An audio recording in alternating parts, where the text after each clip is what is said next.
다 같이 사도신경으로 살아계신 하나님 앞에 우리의 신앙을 고백하며 찬양하며 예배로 나아갑니다. 전능하사 천지를 만드신 하나님 아버지를 내가 믿사오며 그 외아들 우리 주 예수 그리스도를 믿사오니 이는 성령으로 잉태하사 동정녀 마리를 낳으시고 본디오 빌라도에게 고난을 받으사 십자가에 못 박혀 죽으시고 장사한 사흘 만에 죽은 자 가운데서 다시 살아나시며 하늘에 오르사 전능하신 하나님 우편한 자이시라. 저리로서 산 자와 죽은 자를 심판하러 오시리라. 성령을 믿사오며 거룩한 공회와 성도가 서로 교통하는 것과 죄를 사하여 주시는 것과 몸이 다시 사는 것과 영원히 사는 것을 믿사옵나이다. 아멘. 다 같이 자리에서 일어서서 지존하신 주님 이름 앞에 예배자로 나아가기를 원합니다. 우리를 위해 십자가를 감당하신 주님, 나의 구원자가 되시며 나의 삶의 주인이 되십니다.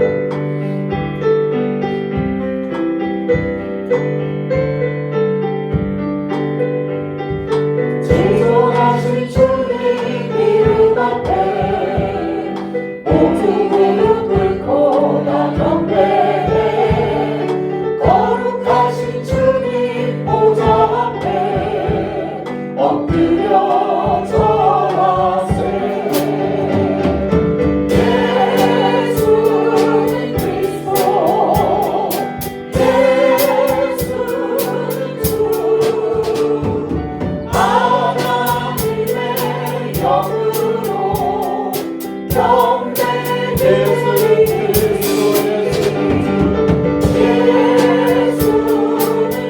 예수는 그리스도,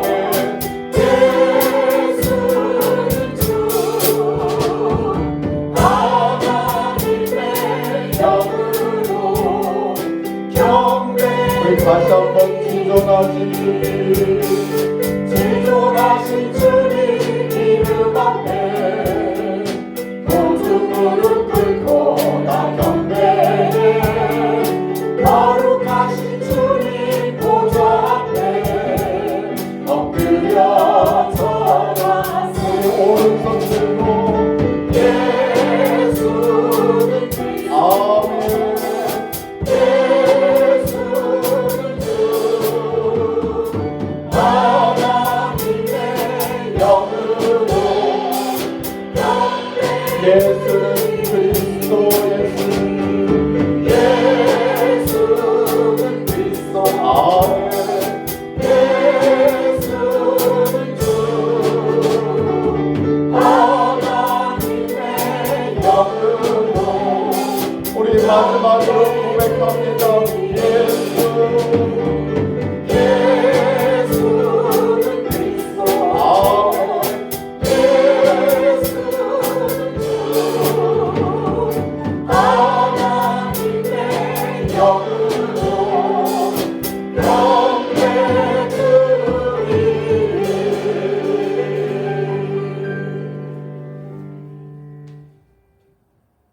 거룩한 주의 날 하나님께서 부르신 하나님의 백성들 주의 전에 모여 예배자로 섰습니다. 주님 앞에 우리를 위해 십자가 감당하신 그리스도 예수님이 우리의 그리스도가 되시며 나의 삶의 주인이 되십니다 라는 고백 가지고 나아갑니다. 하나님 연락하여 주옵소서. 하나님 기뻐 받으시는 예배자들 되게 하시고 하나님께만 영광이 돌려지는 예배가 되게 하옵소서.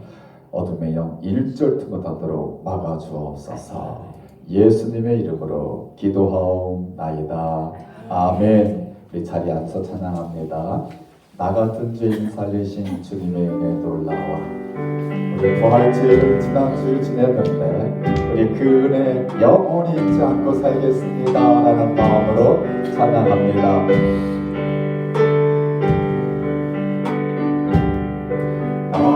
같은 죄인 살리신 주의 놀라워.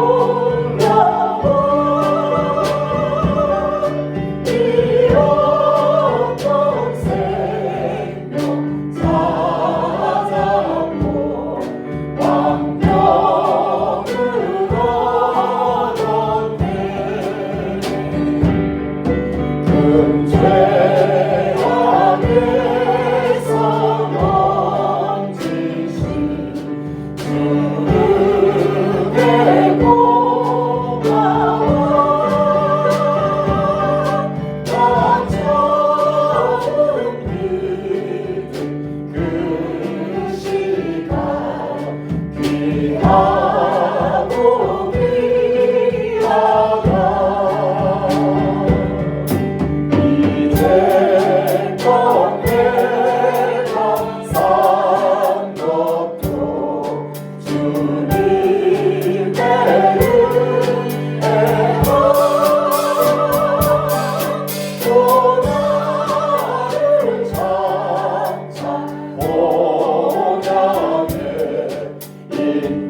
눈 감고 반주를 듣겠습니다.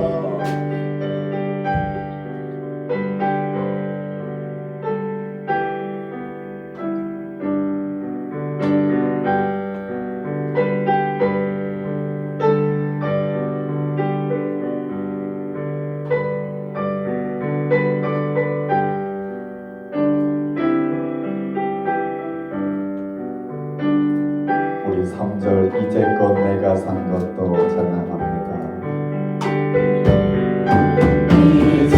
이제껏 내가 산 것도 주님의 은혜로 또 나를 장차 본향에 인도해 주 거기서 우리 영원히 거기서 우리 영원히 주님의 은혜로 애처럼 함께 살면서 주차 거기서 우리 영원히 거기서 우리 영원히 주님의 은혜로 해처럼 함께 살면서 주 찬양하리라.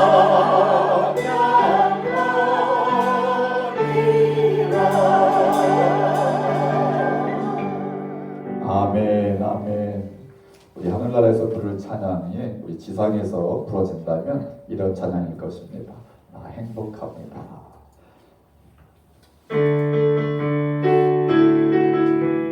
하나님의 자녀로 이 험한 세상 살아가며 있어서도 주의 은혜가 나와 함께하므로 나는 행복한 사람입니다라고 고백되어지는 아침 되기를 축복합니다.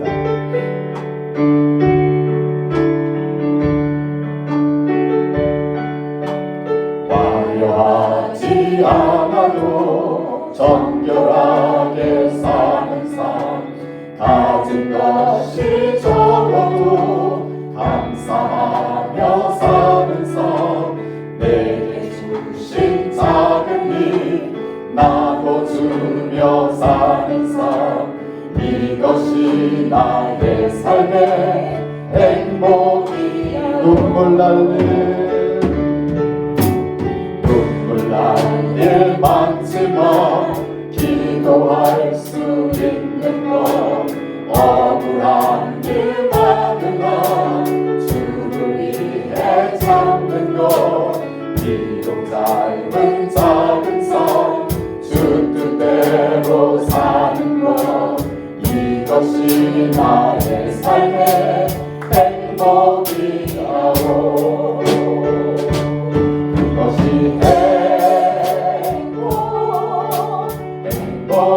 행복이라고.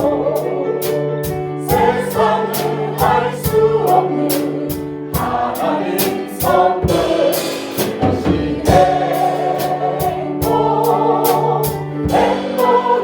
행복이라고. 하나님의 자녀로 살아가는 것 이것이 행복. 우리 다시 한번 화려하지 않아도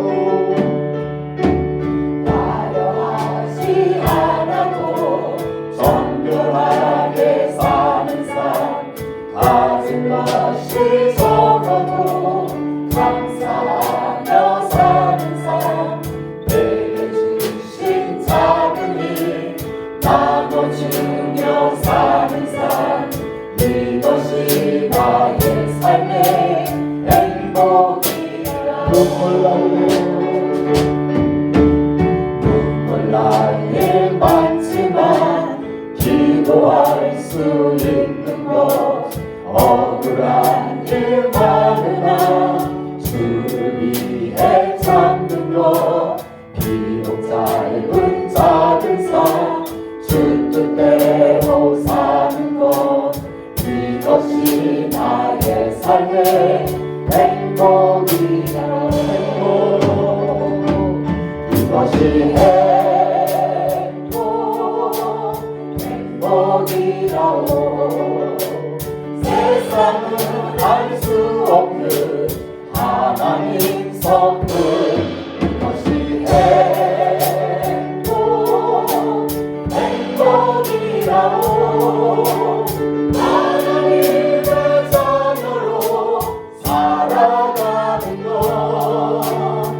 이것이 행복이라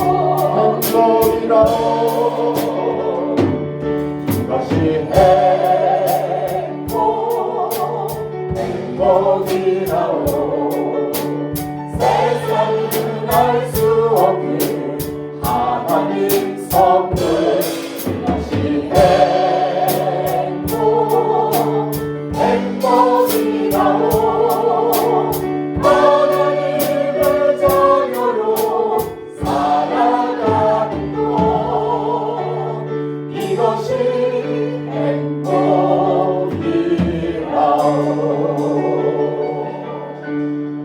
우리 가슴에 두 손을 기대고요. 나는 하나님의 자녀입니다. 하나님 감사합니다. 이렇게 고백합니다. 시작.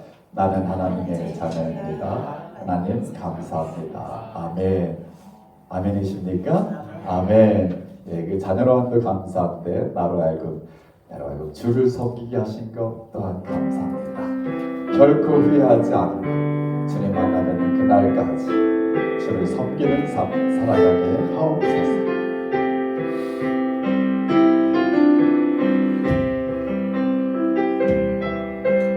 나의 평생에 가장 복된 일은 내가 예수님을 만난 것이라 나의 평생에 가장 잘한 일은 내가 예수님을 주로 섬긴 것이 세상 살 동안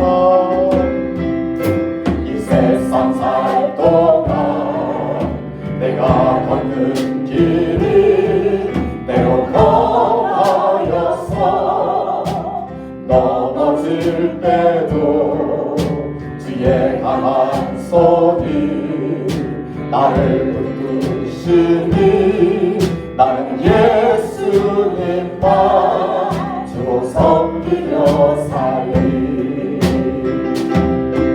나는 주를 섬기는 것에 후회가 없습니다. 내가 걸어온 모든 시간 다 주의 은혜니 내가 걸어갈 모든 날도 주만 섬기며 살리 오직 예수 이름 부르며 살아가 나는 주를 섬기는 것에 후회가 없습니다.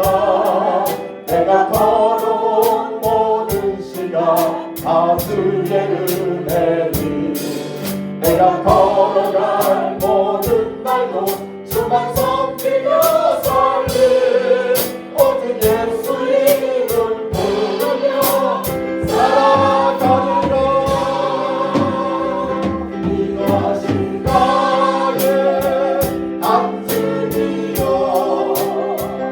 이것이 나의 찬송일세 나 사는 동안 끊임없이 주를 찬송 이것이 나의 간증이요 이것이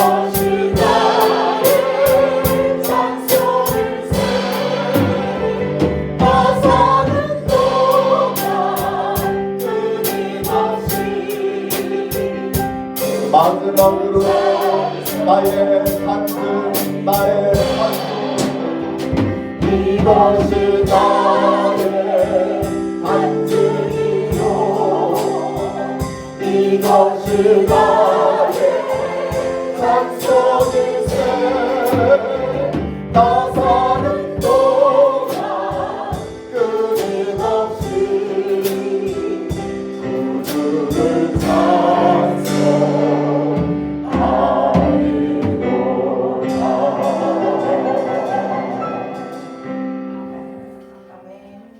이 아침 우리의 믿음의 고백을 주님께서 받아주실 줄 믿습니다.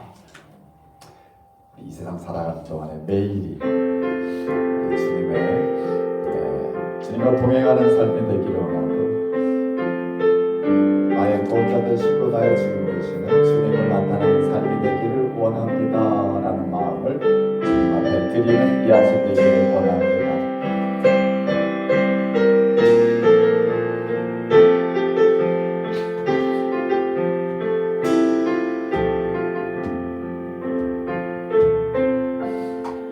세상을 살아가는 동안에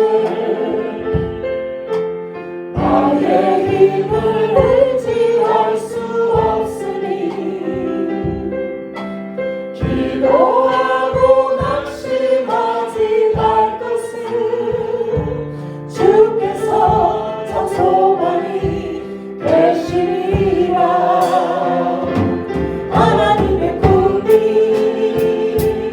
나의 비전이 되고 예수님의 성품이 나의 인격이 되고 성령님의 권능이 나의 능력이 되기 원하고 바라고 기도합니다. 주의 길을 걸어가는 세상에 더 의지할 수 없으니 감사하고 낙심하지 말 것은 주께서 참 기쁨이 되시리라. 하나님의 꿈이 나의 비전이 되고 예수님의 성품이 나의 인격이 되고 성령님의 권능이 나의 능력이 되기 원하고 바라고 하나님의 꿈이 나의 비전이 되고 예수님의 성품이 나의 인격이 되고 성령님의 권능이 나의 능력이 되기 원하고 바라고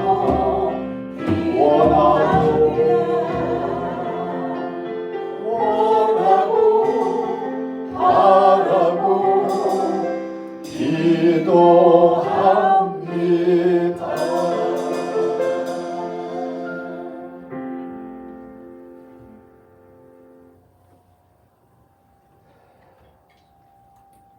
벌레만도 못한 보잘것없는 인생을 주님 사랑하여 주셔서 아들 보내주시고 십자가에서 우리 죄를 다 감당하심으로 이 아침 주님 앞에 주의 자녀가 예배자가 돼서 서게 하신가 고맙고 감사합니다. 나 같은 죄인 살리신 하나님의 은혜 평생 잊지 않고 살게 하옵소서. 겸손하게 섬김의 삶을 살게 하옵소서. 부족할 때마다 연약하여 넘어질 때마다 성령 하나님 일으켜 세워주시고 주님 뵈는 그날까지 포기하지 않게 하시고 곁길로 가지 않게 하시고 믿음의 길을 걷게 하옵소서. 이 아침 하나님께서 불러주신 하나님의 백성들 마음에 주님을 드리는 기도 제목들이 있습니다. 어느 누구도 내 마음을, 내 환경을, 내 형편을 누가 알겠습니까? 또 말하기도 어렵습니다. 그러나 우리 주님은 아시는 줄 믿습니다. 주님 그 마음들 받아주시고 위로하여 주시고 주님 만져주셔서 회복되게 하옵소서. 하나님 소망 있게 하옵소서. 기쁨 있게 하옵소서. 정말 참 자유가 그 마음 가운데 있게 하시고 주님을 바라보며 이 험한 삶도 기쁘게 행복한 하나님의 자녀로 살아갈 수 있는 우리 모두가 되게 하여 주옵소서. 그 마음 가지고 하나님 앞에 조아리며 예배자로 나아가는 하나님의 백성들을 연락하시고 우리의 마음보다 생각보다 기도 제목보다 더 크고 위대하신 하나님의 은혜와 축복이 자리하는 또 경험되어지는 복된 예배 되게 하여 주옵소서. 예수님의 이름으로 기도하옵나이다. 아멘.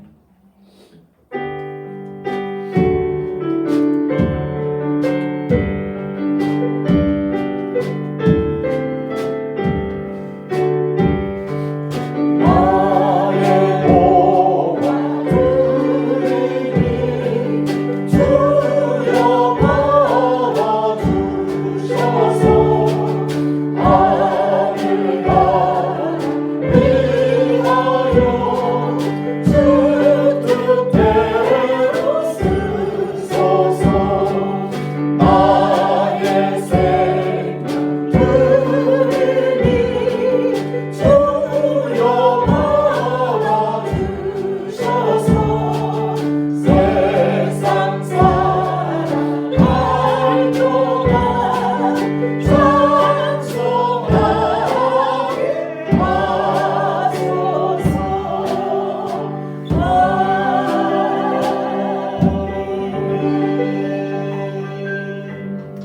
드려진 예물을 위해서 감사하시기도 합니다. 주님 고맙고 감사합니다.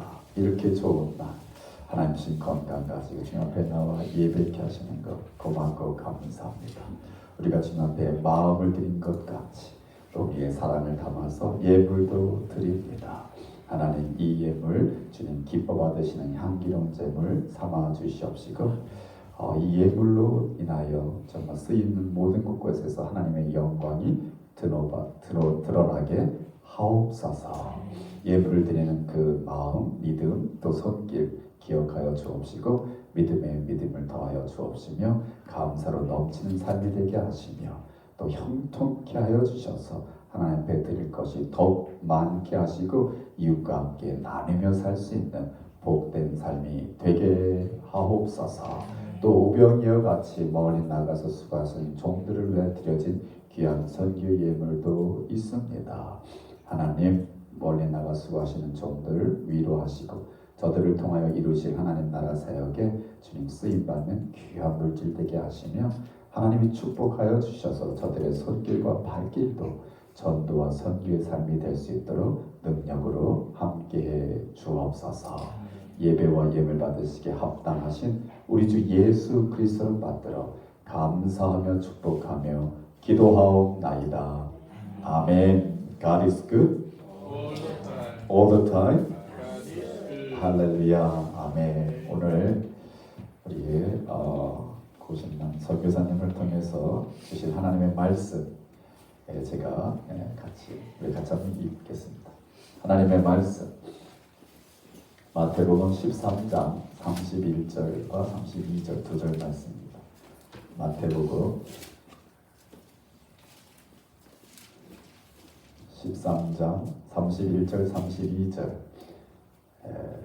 Brother Peter, would you read it in English after we read in Korean? 우리 같이 읽습니다. 자, 시작. 또 비유를 들어 이르시되 천국은 마치 사람이 자기 밭에 갖다 심은 겨자씨 하나 같으니 이는 모든 씨보다 작은 것이로되 자란 후에는 풀보다 커서 나무가 되매 공중의 새들이 와서 그 가지에 깃들이니라. 아멘. He told them another parable. The kingdom of heaven is like a mustard seed, which a man took and planted in his field. Though it is the smallest of all seeds, yet when it grows, it is the largest of garden plants and becomes a tree, so that the birds can come and perch on its branches. 아멘. Thank you, brother. 제가 광고 시간에 소개해드린 기르키스탄에서 수고하시는 우리 고신남 선교사님 나오셔서 우리 겨자씨 하나 같은 천국이라는 제목 가지고 하나님 말씀 증거하시겠습니다. 우리 큰 박수로 환영해 주시면 고맙겠습니다.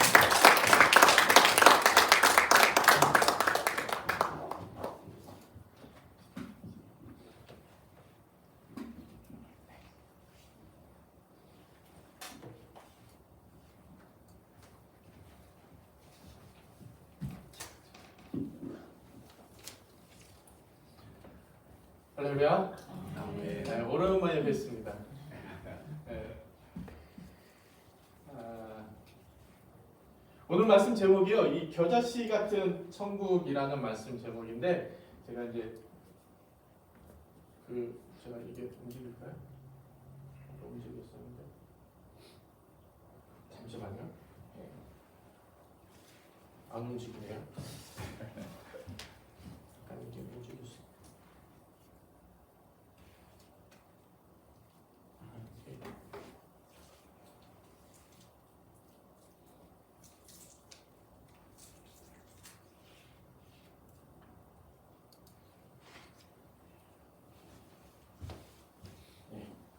겨자씨 하나 같은 천국이란 제목으로 말씀을 나눌 건데요.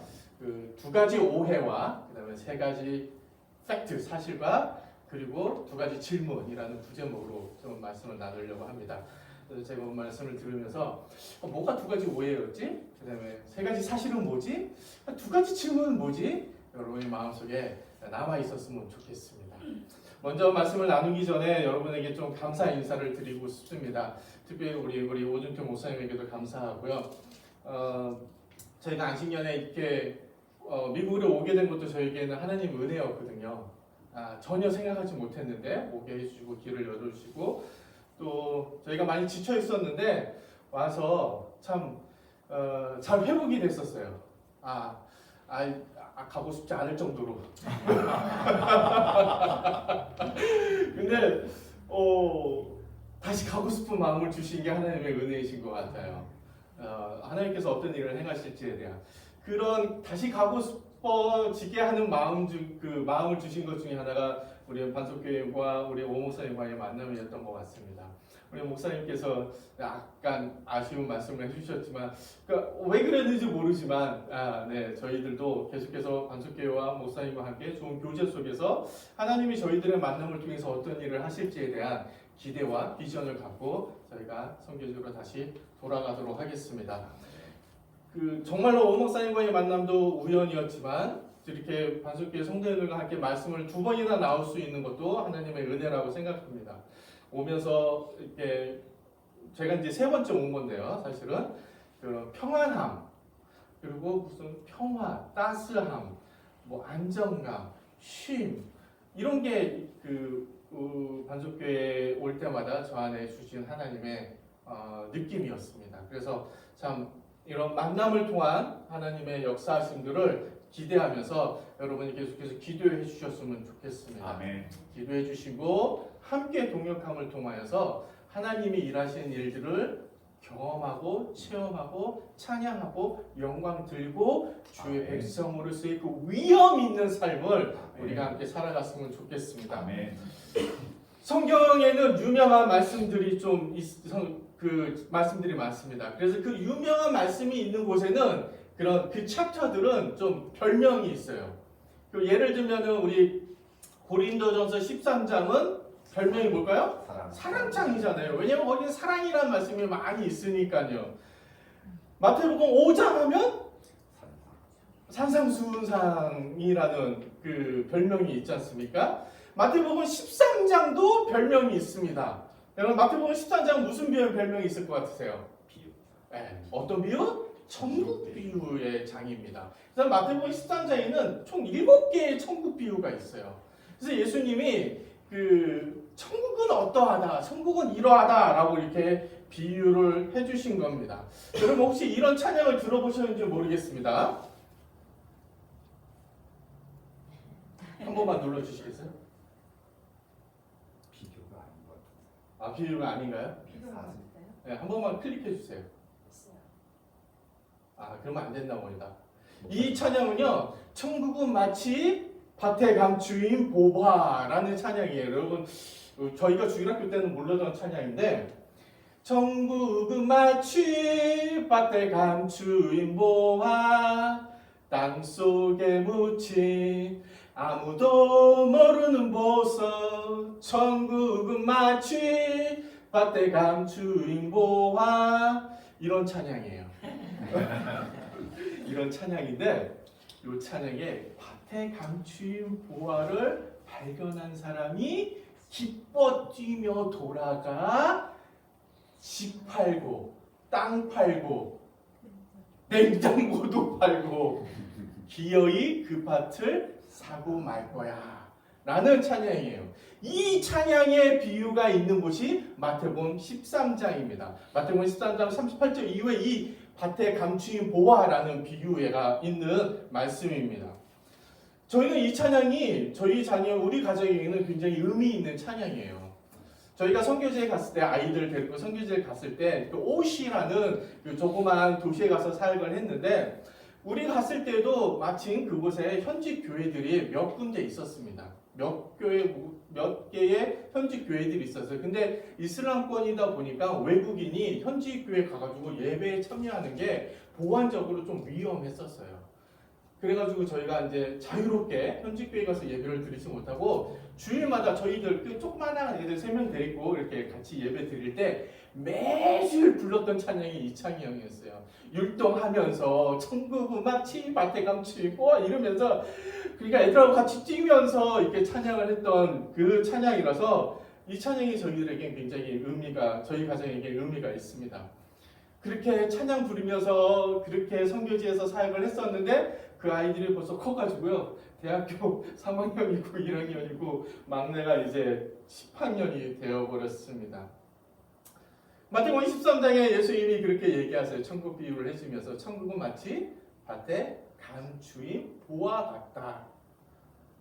그 감춰진 보화를 발견한 사람은 기뻐 뛰면서 집으로 돌아가서 집도 팔고 땅도 팔고 차도 팔았겠죠. 냉장고까지 팔아가지고 그 감추어져 있는 그 밭을 사고 만다라는 이야기입니다. 여러분 이게 무슨 뜻일까요? 예수님은 왜 천국에 대해서 비유를 해주면서 이런 이야기를 해주셨을까요? 천국은요 우리가 모든 것을 다 팔아서도 소유해야 할 만큼 그는 값진 것이라는 거죠. 여러분 이 천국을 발견하셨습니까? 여러분은 이 밭에 감추어져 있는 보화 같은 천국을 그 밭을 사신 분이십니까? 오늘날 많은 성도들이요 천국의 그 소중함에 대해서 잘 모르는 것 같아요. 왜냐하면 우린 집 팔지 않았거든. 땅 팔지 않았거든. 냉장고까지 팔면서 이 밭에 감추인 보화 같은 천국을 사지 않았거든요. 하나님이 우리에게 주신 은혜는 우리가 무엇을 해서 얻은 은혜가 아니라 그냥 값없이 주어진 은혜인데 값없이 주어진 은혜이다 보니까 이게 얼마나 소중한지를 몰라요. 몇 주 전에 저희 아들이요 블루투스 이어버드를 잊어버렸어요. 요즘 아이들이 이 음악 듣는 걸 되게 좋아하잖아요. 저희 아들은 뭘 할 때마다 음악을 들으니까 이 이어버드 블루투스 이어버드를 꽂고 뭘 해요. 운동을 할 때든 공부를 할 때든. 근데 그게 잊어버렸으니까 어떻게 되겠어요? 얼마나 낙심을 했는지 몰라요. 그래가지고 그날 저녁은 자기가 걸었던 곳을 2바퀴, 3바퀴 돌으면서 어디 떨어져 있나 찾아다니고 밥 먹을 시간인데 밥을 먹는 것도 잊어버리고 그거 찾아서 헤매고 낙심하고 돌아왔어요. 결국 못 찾았어요. 자기 방에 옷장을 뒤지고 가방을 뒤지고 뭐를 뒤지고 다 있는데도 안 나타나. 그러다가 갑자기 옷장 밑에 숨어있는 블루투스 이어포드를 발견하고서는 얼마나 좋아하던지요. 마치 세상을 다 얻은 것처럼. 그러더니만 그때가 한 밤 9시 반 정도 됐거든요. 배가 고팠는지 밥 달라고 그러더라고요. 블루투스 이어폰 그거 20불짜리거든요. 저희가 뭐 좋은 거 사준 것도 아니고 생일날 20불짜리 선물로 사준 건데 그게 그렇게 소중해가지고 그렇게 찾아 헤매다가 그거를 발견했을 때 얼마나 좋아하던지요. 밭에 감추인 보화를 발견한 사람이 어떻게 했을까요? 여기 보물이 있네? 이랬을까요?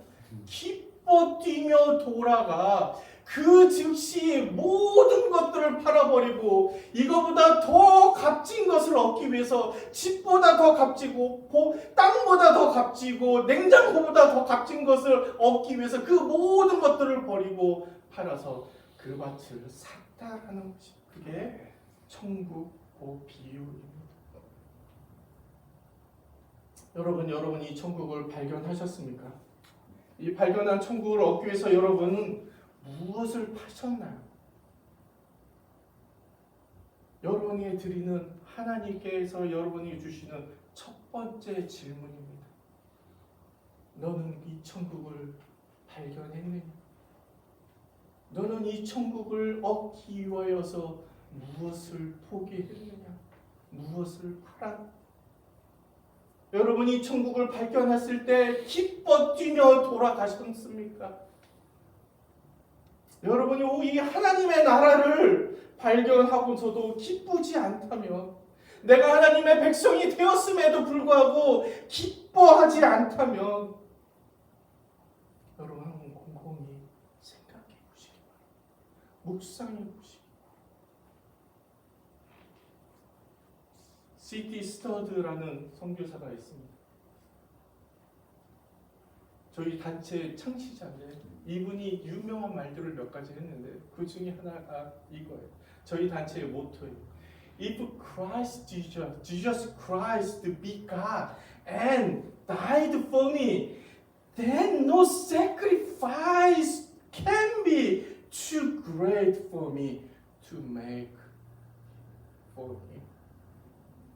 만약 예수 그리스도가 하나님의 친이시고 나를 위해서 십자가에서 돌아가셨다면 그분을 위해서 내가 하는 어떤 희생도 아깝지 않다, 소중하지 않다.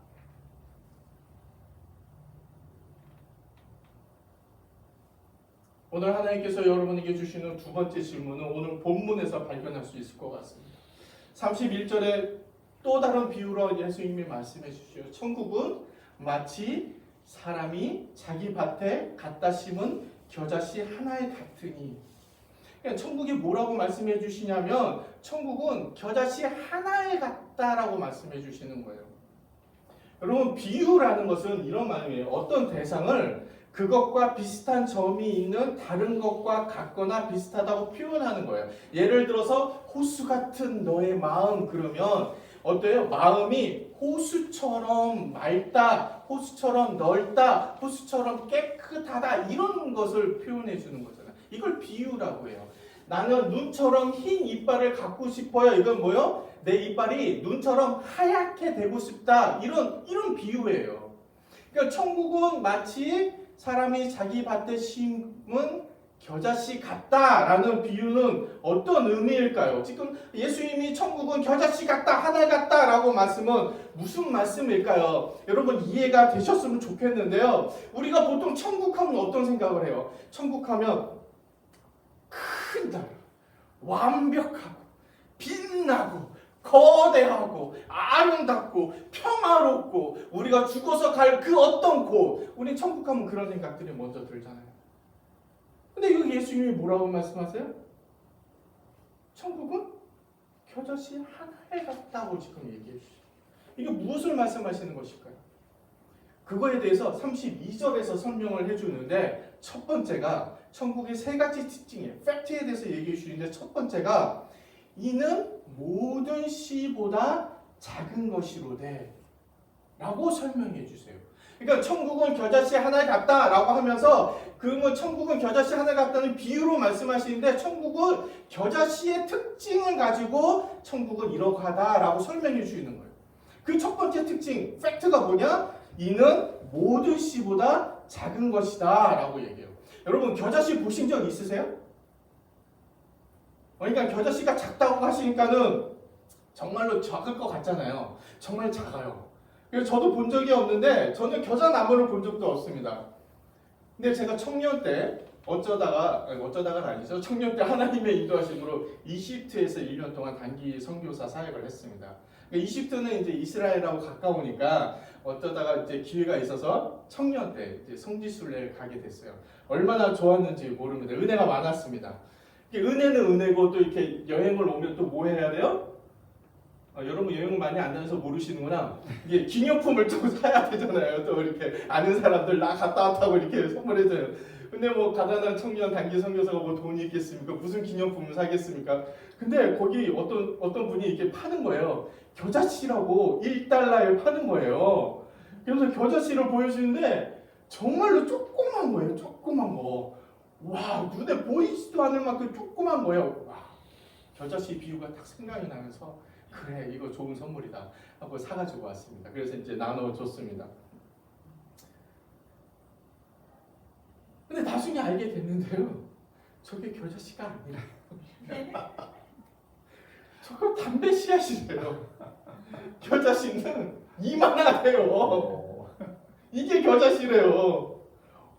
얼마나 충격했는지 몰라요. 아우, 속았다. 아이 참, 장사꾼한테 속은 것도 속은 것인데, 아니 저는 예수님이 말씀하셨잖아요. 겨자씨는 모든 씨보다도 작은 것이다 라고 하셨는데,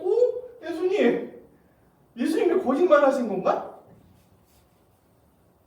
근데 나중에 이제 성경을 공부하다 보니까 예수님 당시에는 요 겨자씨가 가장 작은 씨앗이었어요. 요세푸스도 요세푸스의 그 히스토리에 가장 작은 씨앗이 겨자씨다라는 속담이 있다고 얘기할 정도로 기록을 해놨던 것이죠. 그러니까 제가 겨자씨라고 알고 사온 그 담배 씨앗은 그 당시 이스라엘 예수님 당시에는 그 담배 씨앗이 있지도 않았던 것이에요. 그러니까 그 장사꾼이 이제 속여서 판 거죠. 그러니까는 예수님이 모든 겨자씨가 모든 씨앗들 중에서 가장 작은 씨앗이다라고 하신 것이 거짓말이 아니라는 것이에요. 당시에는 모든 사람들이 겨자씨가 가장 작은 씨앗이었다라는 말입니다. 첫 번째 오해가 저는 풀렸습니다. 그러면 예수님은 도대체 천국은 겨자씨 하나에 같다라는 말씀은 무슨 뜻으로 하셨을까요? 모든 씨앗보다도 작은 그 겨자씨 하나처럼 미약하고 볼품없고 미미하고 작다라는 뜻이 있지 않을까, 저는 그렇게 생각합니다. 여러분, 모든 것을 다 팔아서 그 밭에 감추인 보화를 살 정도로 소중한 이 천국이 또 다른 측면에서는 아주 미미하고 아주 나약해 보이고 아주 허술해 보이고 아무런 꿈이 없고 아무런 비전이 없는 것처럼 보인다라는 뜻이에요. 아까 여러분에게 첫 번째 질문 드렸습니다. 여러분, 천국을 발견한 우리들은 기뻐 뛰면서 즐거워 뛰고 있습니까? 어쩌면 우리 안에 뿌려진 이 겨자씨 천국, 우리 안에 뿌려진 이 천국, 겨자씨 같은 천국은 어쩌면 우리 안에서 미미하고 나약하고 힘이 없어 보이고 있는 것처럼 느껴지실지 모르겠습니다. 그래서 많은 성도들이 천국에 대한 소망이 약하지 않은가 생각합니다. 근데 두 번째 특징으로 가보겠습니다. 두 번째 특징의 32절에 이 겨자씨가 자라나서 풀과 같이 자라나는데 풀보다도 더 크게 자라서 나무처럼 된다고 말씀해 주세요.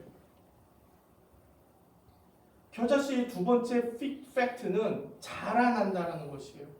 이 겨자씨는 모든 씨앗보다도 가장 작은 씨앗인데 그 작은 씨앗으로 있는 것이 아니라 이 씨앗이 자라난다는 것이에요. 자라나서 풀처럼 자라나고 풀보다 더 커서 나무처럼 자라난다는 것이에요.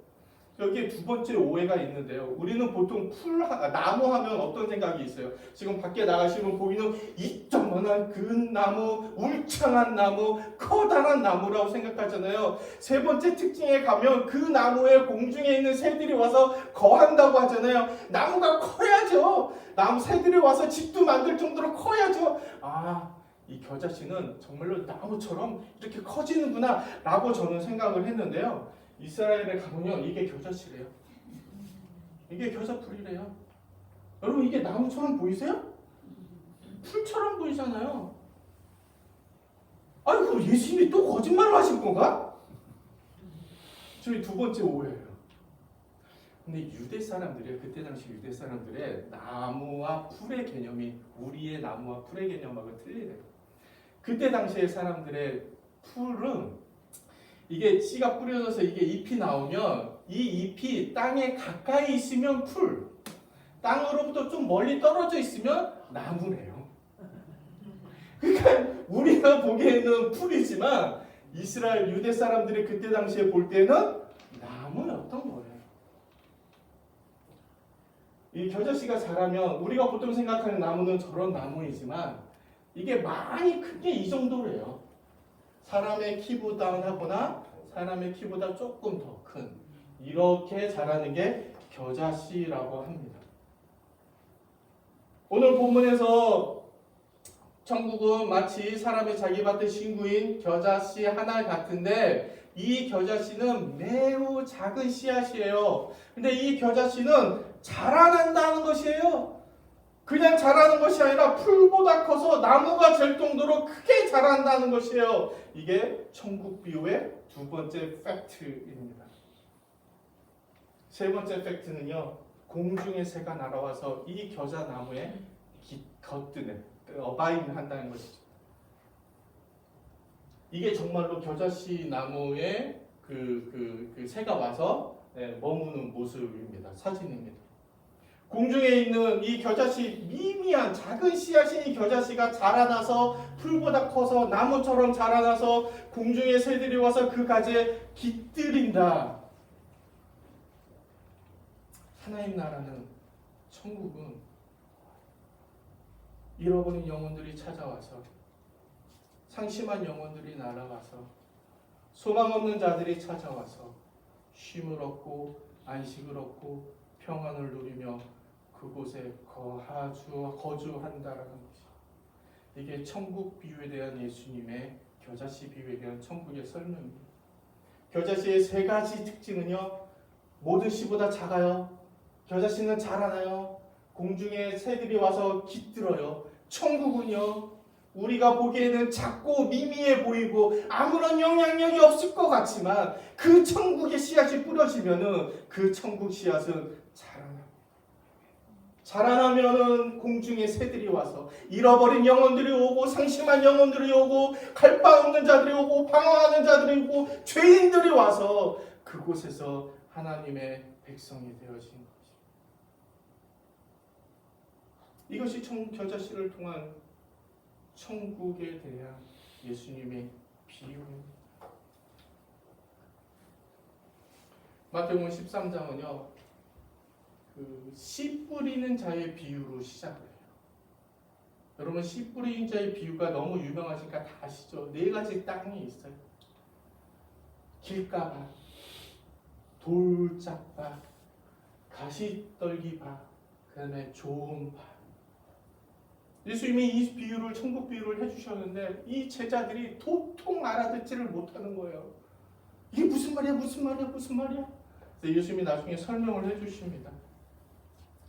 특별히 23절에 보면 좋은 밭은 좋은 땅에 뿌려졌다는 것은 말씀을 듣고 깨닫는 자니 결실하여 어떤 것은 100배 어떤 것은 60배 어떤 것은 30배를 되느니라 하시더라. 그러니까 이 좋은 밭이라는 것은 어떤 것이죠? 말씀을 듣고 깨닫는 자라는 것이죠. 이 천국 비유 중에 하나예요.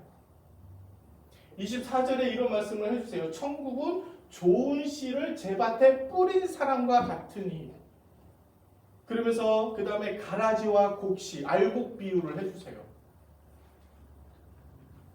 천국에 그 좋은 씨를 뿌렸더니만 그 밭에 알곡도 자라고 가라지도 자라요. 그래서 일꾼들이 와서 예수님 가라지가 자라네요. 가라지를 뜯어가지고 불구덩이 넣게 해주세요. 아니다. 끝까지 추수 때까지 기다려라. 너희가 지금 뽑다가 알곡도 뽑을까봐 걱정된다. 추수 때까지 기다려서 알곡은 알곡대로 거두고 가라지는 가라지대로 걸어서 가라지는 불구덩이 아궁이에 던져버리면 된다. 그리고 나서 오늘 천국은 마치 자기 밭에 갖다 심은 겨자씨 하나 같으니 계속해서 천국 비유를 해주시는데 씨앗과 밭의 비유를 해주세요. 천국은 사람이 자기 밭에 심기운 겨자씨 하나에 같다. 이 밭이 어떤 밭이겠어요, 여러분? 여러분, 길가밭일 수도 있어요. 이 밭이 어떤 밭이겠어요? 돌짝밭일 수도 있어요. 이 밭이 어떤 밭일 수 있어요? 가시떨기 밭일 수 있어요. 이 밭이 어떤 밭일 수 있어요? 좋은 밭일 수 있어요. 좋은 밭에 뿌려진 겨자씨 하나는 자라나서 나무처럼 커서 공중의 새들이 날아와서 거하게 되어지는 천국 비유입니다. 사랑하는 성도 여러분, 이 좋은 씨앗에 뿌려지는 밭이 누구일까요? 예수님의 말씀을 듣고 깨닫는 자, 예수님을 믿고 구원받은 자, 말씀을 듣고 깨닫는 자, 그 사람이 좋은 밭이. 천국은 그곳에 뿌려진 겨자씨 하나 같은 것이.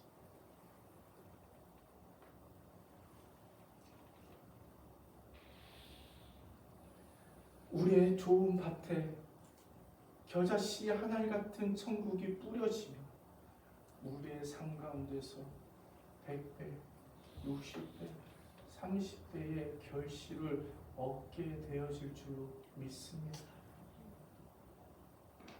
그렇게 되기 위해서는 우리의 마음의 밭이 좋은 밭이 돼요. 어떨 때는 우리의 마음밭이 길가밭일 수 있어요. 어떨 때는 우리 마음밭이 돌짝밭, 가시밭 같을 때가 있어요. 그러면 어떻게 해야 돼요? 기경해야 돼요. 돌밭을 기경하고 가시밭을 기경하고 길가밭을 기경하고 좋은 밭으로 바꾸어야 돼요. 그러면 그곳에서 100배, 60배, 30배의 열매를 맺게 될 줄로 믿습니다. 아멘. 호세아서 10장 12절에 이런 말씀이 있어요. 너희가 자기를 위하여 공의를 심고 인애를 거두라. 너희 묵은 땅을 기경하라. 지금 이곳 여호와를 찾을 때니 마침내 여호와께서 오사 공의를 빛처럼 너희에게 내리시리라. 여호와의 말씀을 듣고 깨닫고 여호와의 말씀을 가까이 하고 하나님의 말씀을 묵상하고 하나님을 묵상하고 우리의 마음의 밭을 기경하여서 좋은 밭으로 만들어지는 자에게 천국 겨자씨가 하나 같은 천국의 씨앗이 뿌려져 우리의 삶 가운데서 100배와 60배와 30배의 결실을 맺게 될 줄로 믿습니다. 지금 우리는 우리의 마음의 밭을 기경하셔야 합니다. 혹 여러분의 마음밭이 길가밭처럼 메말랐다. 여러분의 마음밭이 혹시 돌짝밭처럼 부딪히는 것들이 많다면 혹시 여러분의 마음밭이 가시떨기밭처럼 날카로움과 아픔과 상처만 있다면 지금은 우리의 마음의 밭을 기경해야 할 때인 줄로 믿습니다. 그래서 여러분 앞에 좋은 땅이 되어서 여러분의 마음의 밭에 겨자씨 하나 같은 씨앗이 떨어지면 여러분의 삶이 천국이 되어지고 여러분이 가는 직장이 여러분이 있는 처소가 여러분이 있는 가정이 100배와 60배와 30배의 열매를 맺게 될 줄로 믿습니다. 어떻게 해야 우리의 마음을 기경할까요? 우리가 여호와를 가까이 하는 것이에요. 여호와의 말씀을 묵상하는 것이에요. 하나님으로 인하여서 우리의 삶의 주인으로 삼는 것이에요. 그때 우리의 마음의 밭이 좋은 밭이 될 줄로 믿습니다. 아멘. 저희는 이제 안식년을 마치고 선교시로 다시 돌아갑니다. 그러면 대부분의 성도님들이 안타까워하세요. 왜냐하면 선교사의 삶이 고생스러울 것 같고 힘들 것 같고 어려워 보일 것이 뻔하니까요. 그냥 그 땅으로 다시 돌아가면 안타까워 여기서. 그 사실이에요. 힘들어요. 어려울 거예요. 불편할 거예요. 그럼에도 그럼에도 불구하고 선교사들이 선교지로 다시 돌아가는 이유는요. 다른 분들은 모르겠어요. 저는 내가 그 땅에서 하나님을 만나기 때문에 제 신앙이, 제 믿음이 자라나는 곳이기 때문에 물질을 많이 쌓아놔서 불편함이 없이 편안하게 살고 아프면 바로바로 병원에 갈 수 있고 필요한 것이 있으면 쉽게 구하고 먹고 싶은 것이 있으면 금방 먹을 수 있는 삶이 행복한 것이 아니라 내가 그리스도의 형상을 닮아가는 것, 내가 하나님의 역사하시고 하나님이 일하시는 것을 내 삶 가운데서 누리는 것, 아멘. 하나님의 임재가 있는 곳에 내가 서 있을 수 있는 것, 그곳이 천국.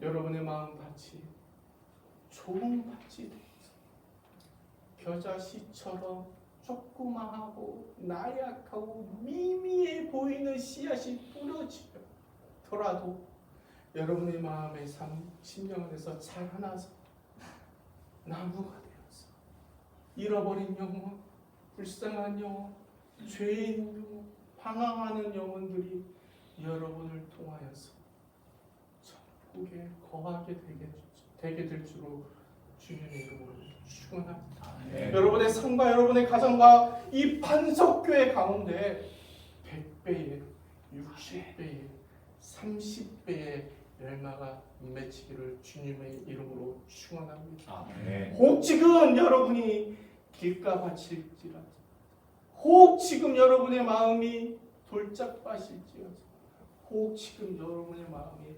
가시밭일지라도 기경하여 여러분의 가정과 사역터와 교회에 뿌리는 겨자씨가 되시길 바랍니다. If Christ Jesus